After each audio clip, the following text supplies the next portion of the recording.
Muy bien, vamos con el módulo 7, el último para este examen. Bueno, este examen, bueno, no, va a tratar más que todo de los capítulos 4, 6 y 7, más que todos esos capítulos. Vamos con el módulo 7, conmutación Ethernet. Ahora sí, vamos con Ethernet. Pam, pam, pam, pam, pam, pam.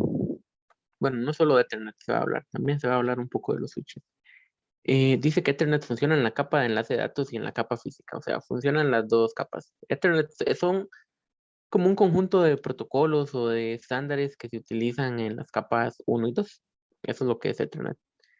Bueno, ahí dice una familia de tecnologías de red definidas en los estándares 802.2 y 802.3. Como ya vimos en el capítulo pasado, hay en la capa de enlace de datos hay dos subcapas, LLC y MAC. ¿Ok? La más importante, en la que nos vamos a enfocar más, es en la capa MAC, que es la responsable de la encapsulación de datos y control de acceso al medio, además de que proporciona direccionamiento de capa de enlace de datos, o sea, direcciones MAC. Eh, Dice que en esa encapsulación de datos que hace la capa MAC, eh, se incluye las direcciones MAC, bueno, se incluye eh, la trama, ¿verdad? Que es lo que hace su capa MAC, transformar el paquete que recibimos de capa 3 a una trama. En esta trama va la dirección MAC de origen y destino y la detección de errores. Son como las dos cosas principales que hace o que van en esa trama. Los datos para el direccionamiento y los datos para la detección de errores. Como vimos anteriormente, en el capítulo pasado iban otros datos, pero estos dos son los más importantes. Cuando ustedes vean FCS, es de comprobación de errores. Muy bien.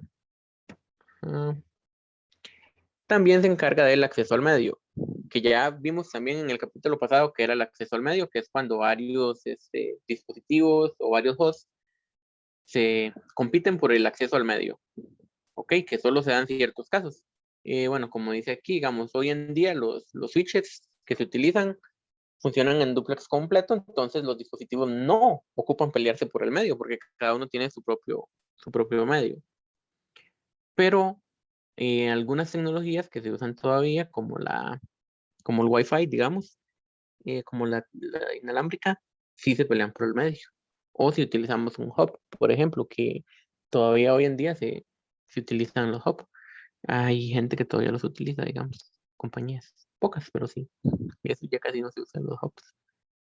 Eh, pero eso es otra de las cosas que hace la subcapa MAC, el acceso al medio.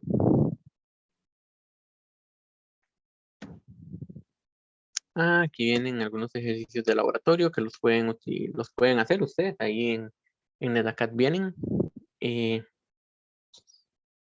Wireshark es un programa que uno utiliza como para ver el contenido de los paquetes. Ustedes lo pueden utilizar en la red de ustedes, digamos, en sus casas.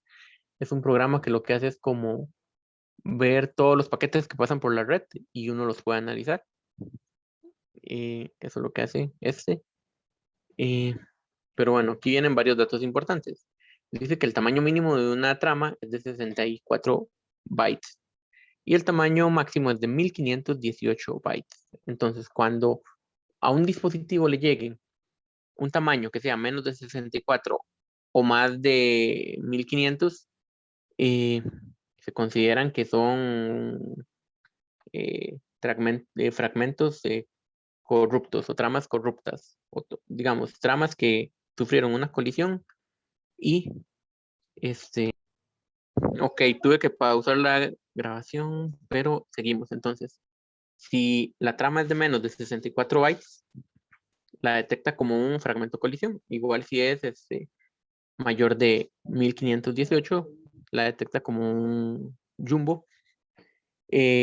Y lo que hace es que la descarta, porque el dispositivo asume que se produjo una colisión y por eso llegó o tan pequeñita o tan grande. Eso es lo que se explica aquí. Bueno, y viene una práctica que ustedes la pueden ver en Netacat. Ok, la dirección MAC de esta capa, bueno, y en general, las direcciones MAC son de capa 2. Lo que hacen es que, bueno, son de 48 bits, como dice aquí, y vienen en valores hexadecimales. Son de 48 bits y vienen en valores hexadecimales. Vienen separadas por 2 puntos, o en algunos casos se representan también separadas por un punto nada más.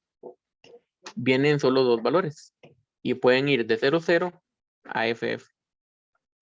Este es el valor mínimo, como en las IPs, digamos que el valor mínimo es 0 y el valor máximo es 255. Aquí es 00 el mínimo y el máximo FF.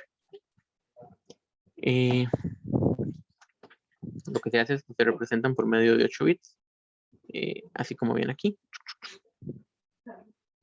¿Ok? A veces se representan también, digamos, como son valores hexadecimales, a veces los hexadecimales se representan 0x antes para hacer referencia a que es hexadecimal. O también con una H al final, que eso es lo que viene ahí. Ok, esto yo se los había explicado en clases también, que la MAC, bueno, la MAC es una dirección que es física, es una dirección que es única en el dispositivo, o sea, solo ese dispositivo tiene esa dirección MAC, no se repite en ningún otro dispositivo. ¿Cómo logran eso? Bueno, hay una organización que es la IEEE, que es la que se encarga de como asignar los valores MAC, por decirlo así. La dirección MAC se divide en 2 partes. Una primera parte de 24 bits y otra segunda parte de 24 bits. En la primera parte es los primeros 24 bits de la MAC, es un valor que esta organización le asigna a cualquier organización que quiera ser fabricante de tarjetas de red o de dispositivos, digamos la Samsung, la Apple, no sé, Huawei, y no solo celulares, sino compus también, como por ejemplo Lenovo, HP, no sé. Entonces, esas compañías le piden a la IEEE que les asigne un número de organizacional de MAC, digamos. Y esas compañías son las que asignan los otros 24 bits. ¿Ok? Esas compañías son las que asignan los otros 24 bits de, eh, de la MAC. Entonces, la MAC está conformada por 48 bits. Los primeros 24 los asigna esta organización a las compañías que quieran ser fabricantes y los otros 24 son asignados por los fabricantes. Ellos asignan los otros 4, los otros 24 bits. Así es como está conformada la dirección MAC. Esto el procesamiento es lo mismo que yo les he explicado con el modelo OSI. Primero que eh, cuando llega una MAC o cuando llega una trama a una compu, esa tarjeta de red verifica que esa trama sea para ella. Si la trama de destino que trae esa trama no es igual a la trama, a la dirección de origen, entonces lo que pasa es que la descarta la compu. O sea, la compu o el dispositivo no va a recibir algo que no es para él. ¿Ok? Si llega algo con alguna dirección de destino que no coincide con la dirección de la compu, entonces la descarta. No la lee ni siquiera. No la procesa ni le hace nada. Nada más la descarta de un solo.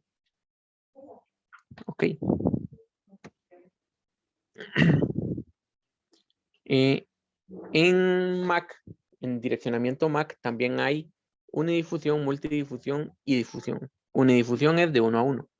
Cuando se envía de un dispositivo a otro. De un origen a un destino. ¿Ok? Esa es la de unidifusión. Cuando va de 1 a 1. La difusión es cuando va de 1 a todos. Difusión es lo mismo que broadcast. En IP, el broadcast era la última dirección. Ok. En Mac, cuando se quiere enviar broadcast, cuando se quiere enviar difusión, o cuando se quiere enviar a todos los dispositivos, lo que se hace es que en la Mac de destino se pone todo en Fs. Eso es lo que se hace. Entonces, cuando el switch recibe que va algo para la Mac de destino, todo en Fs, él lo que hace es mandárselo a todos los puertos que tengan dispositivos conectados. Ok. Y multidifusión, en multidifusión no me voy a meter mucho a explicar, porque multidifusión inclusive requiere protocolos especiales. Hay algunos dispositivos que no aceptan multidifusión. Hay algunos dispositivos que no aceptan multidifusión. Entonces, eso va a depender mucho, pero multidifusión funciona. Multidifusión funciona con algunos grupos que se hacen. Entonces, los dispositivos hacen grupos y cuando se va a enviar multidifusión, ese grupo tiene como una dirección especial y cuando una compu ocupa enviarle algo solo a un grupo, lo envía a la dirección de ese grupo, por decirlo así. Así es como funciona la multidifusión, más o menos. Aquí vienen más prácticas que ustedes pueden hacer. Muy bien, ya casi vamos terminando. La capa de direcciones, la tabla de direcciones MAC. Y bueno, como ustedes saben, el switch es el que se encarga del direccionamiento capa 2. Bueno, el router hace un poco también, pero es principalmente el switch. Y aquí lo que se usan son direcciones MAC, que son las direcciones de capa 2. Con las direcciones MAC es que el switch toma las decisiones para el reenvío de datos. El switch no conoce nada de lo que hay arriba de eso. No conoce si va un paquete IP versión 4 o que, digamos, a él no le importa la información que va arriba o el tipo de datos que vayan ahí. Ok. Para tomar esas decisiones de por cuál puerto envía el switch los datos, él tiene una tabla de direcciones MAC. Ok. Él tiene una tabla de direcciones MAC. Así se llama. A veces se le conoce también como CAM, que es en inglés el nombre de CAMS. Para el switch llenar esa tabla de direcciones MAC, el switch lo que hace, digamos, es que tiene una tabla, digamos, voy a hacerlo aquí en Excel así rápidamente. Entonces él tiene una tabla donde en un campo, digamos, por decirlo así, tiene el número de puerto y en el otro campo tiene la MAC.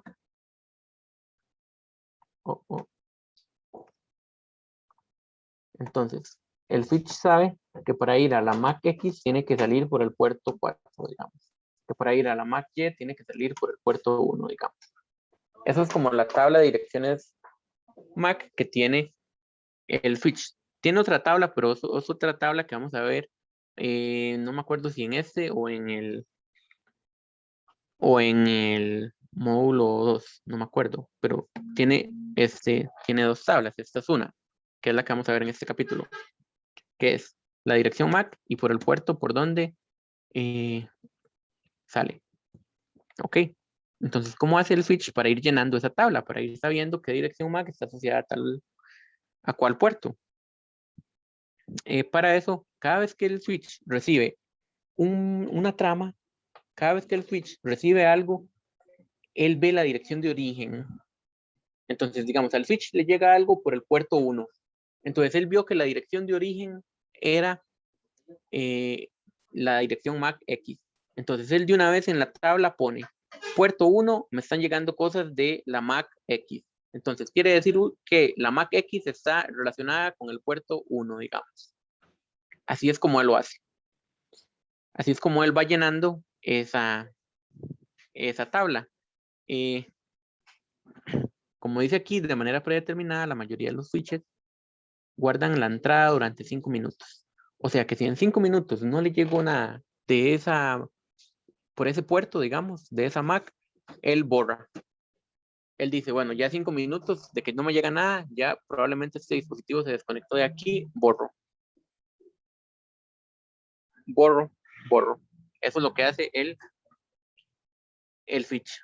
Y si la dirección de MAC sí existe en la tabla, si le volvieron a llegar datos, digamos, de la misma Mac por el mismo puerto, él simplemente lo que hace es actualizar el temporizador, volver a poner los 5 minutos, digamos, para que espere ese tiempo.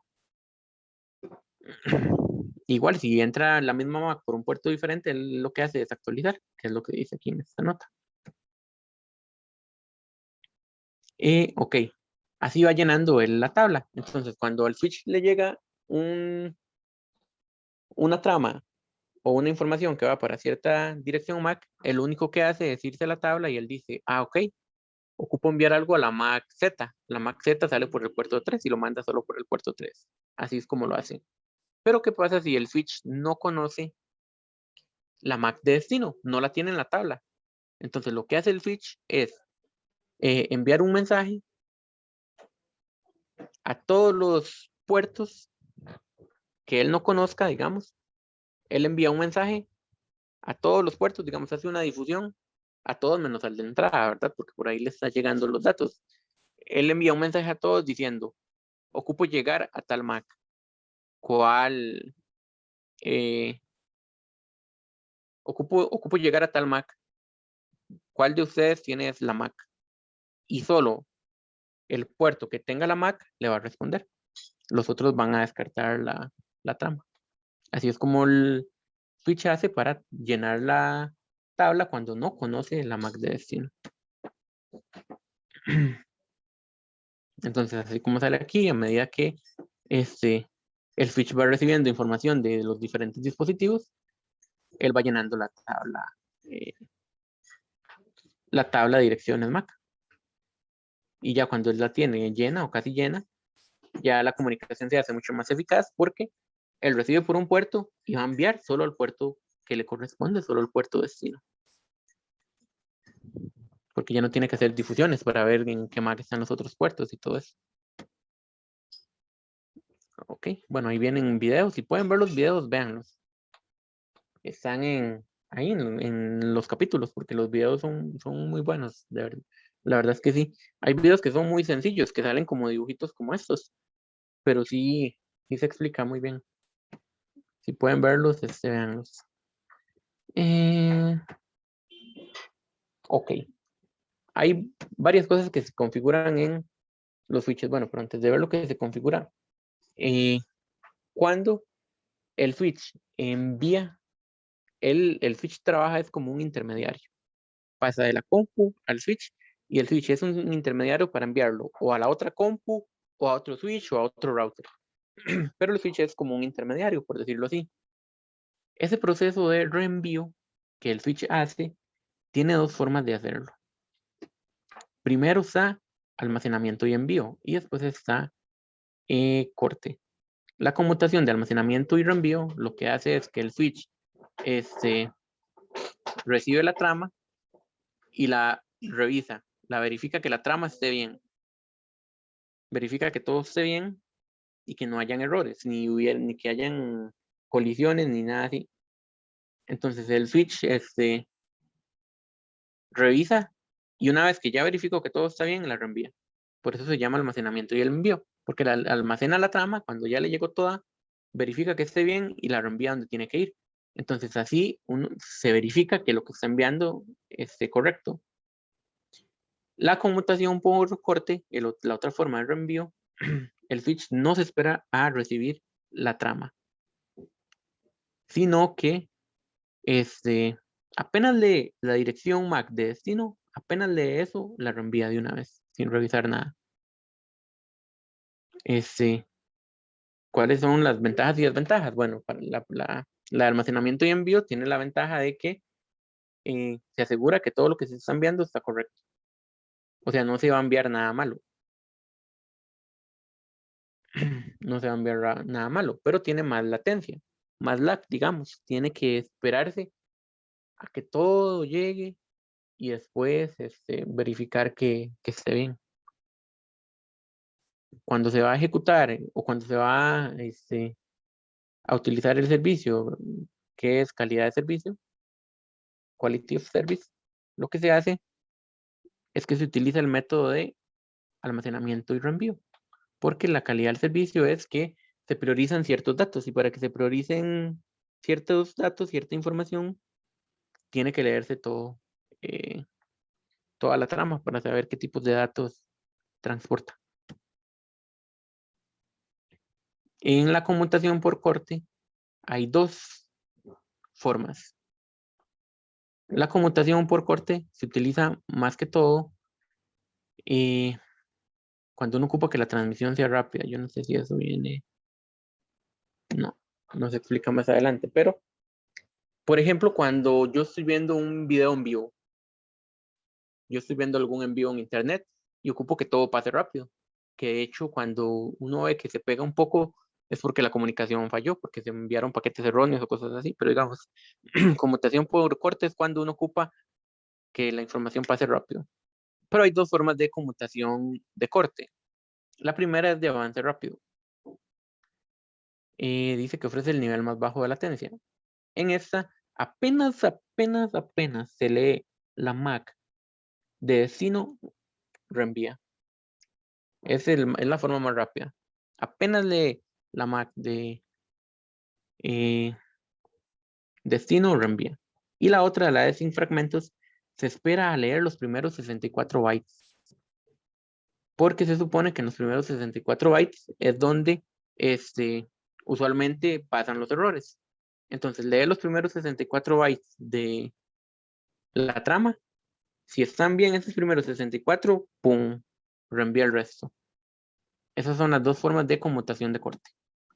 Ok, ahora aquí vamos a ver, sí, ya casi vamos terminando. Creo que nos faltan 3 o 4 diapositivas. La memoria intermedia de los switches, de los conmutadores.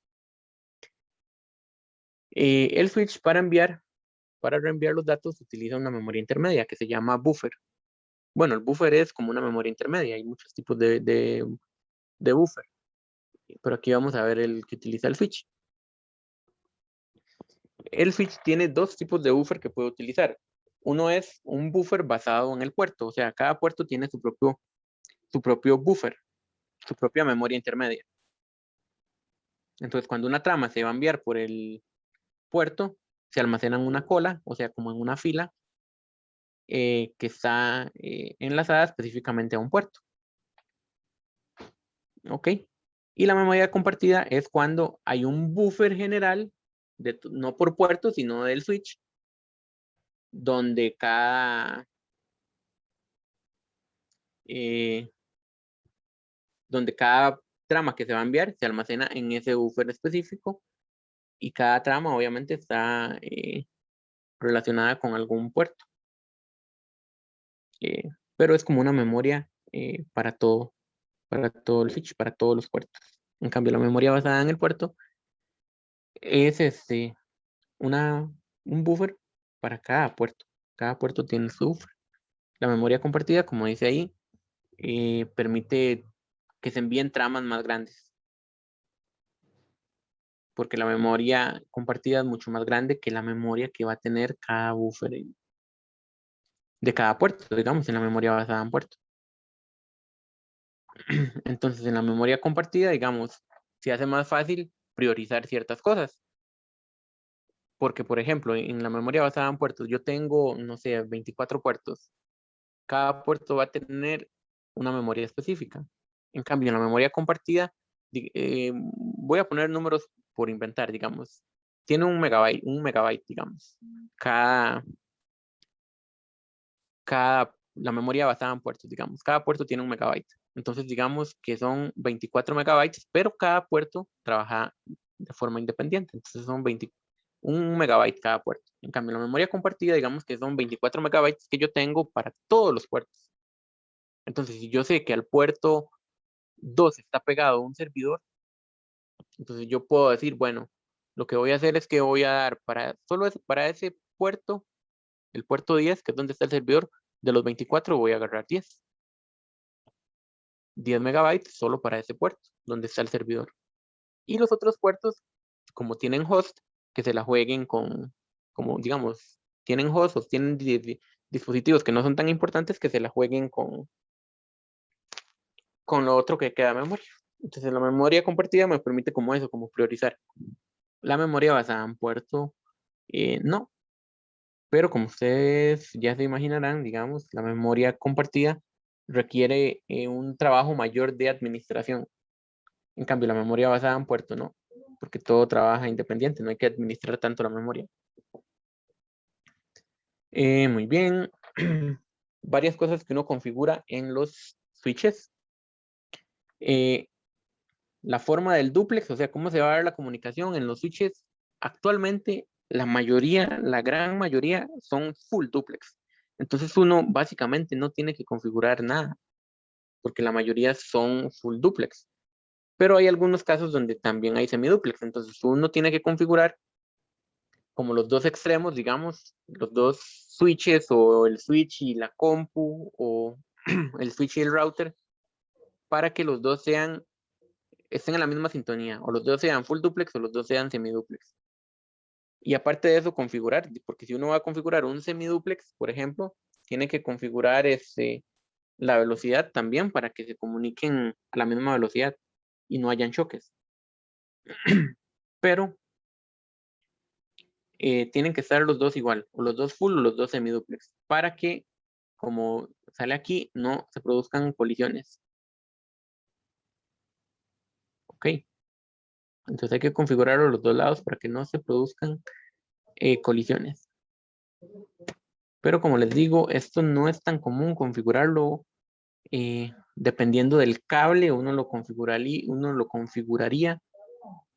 Y algo que les iba a decir, los dispositivos modernos, digamos, hacen la configuración ellos solos, usualmente. Y lo otro que uno configura es el auto MDIX.